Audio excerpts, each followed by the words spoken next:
Sa gitna ng nabistong bentahan ng kidney o bato, muling naungkat kung gaano kahirap magpa-transplant. Mahigit 1 milyong piso ang kailangan para sa operasyon. Ang bato libre lang pero kailangan pilahan. Maliban kung may donor ka na, hindi dapat magpapabayad. Nakatutok si Maki Pulido.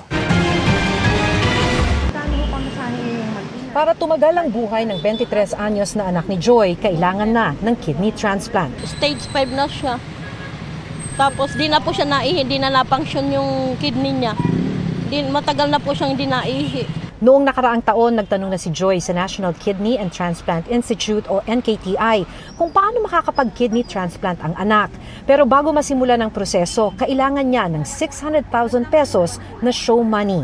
Kulang nga raw ang kita niya kahit sa pambili ng pagkain, kaya hanggang ngayon, nagdadialysis lang muna ang anak. Ang hanap buhay ko po sa gabi.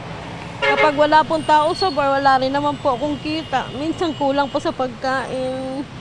Umuupa po kami ng bahay. Ngayon po ang kuryente ko, hindi ko po muna babayaran. Ang PhilHealth po ng anak ko, hindi ko mahulugan. Yung PhilHealth ko, tinigil ko na. Kasi kakapusan. Aminado ang NKTI, kailangan talagang may pera ang sasailalim sa transplant. Nasa 1.2 million pesos ang kidney transplant sa NKTI, pero maaring sagutin ng PhilHealth ang kalahati nito. Aabot sa 30,000 pesos kada buwan ang iinuming mga gamot.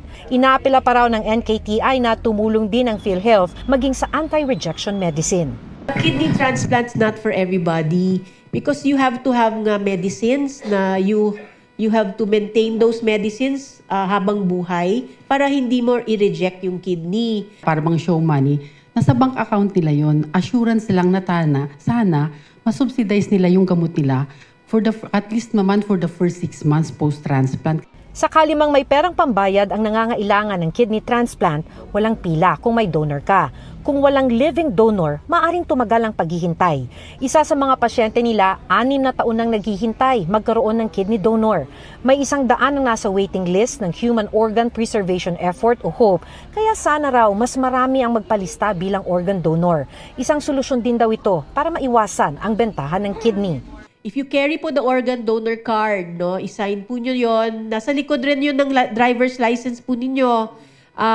That in case anything happens to you and you're brain dead but your organs are still functioning, i-donate na po natin ang lahat ng organs po natin para those po with kidney failure, lung failure, heart failure, liver failure, they can have a new life. Sa gitna ng balitang bentahan ng kidney, giit ng NKTI, strikto ang kanilang proseso at sana raw ganun din sa ibang ospital.